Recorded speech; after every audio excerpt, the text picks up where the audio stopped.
நம்ம குடும்ப உறவுகளை இழந்ததுனால சொல்ல முடியாத வேதனையிலும் வலியிலும் இவ்வளோ நாளாக இருந்தோம். அப்படிப்பட்ட அந்த சூழல்ல நம்ம சொந்தங்களின் மனம் பற்றி இருக்க வேண்டியது நம்மளுடைய கடமை.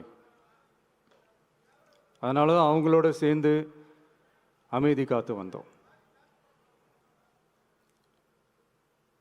ஆனால் இப்படி அமைதி காத்து வந்த நேரத்தில் நம்மளை பற்றி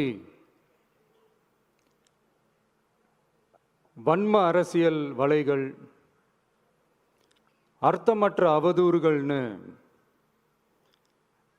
இந்த மாதிரி நிறையா விஷயங்கள் நம்மளை பற்றி பின்னப்பட்டன, பரப்பப்பட்டன.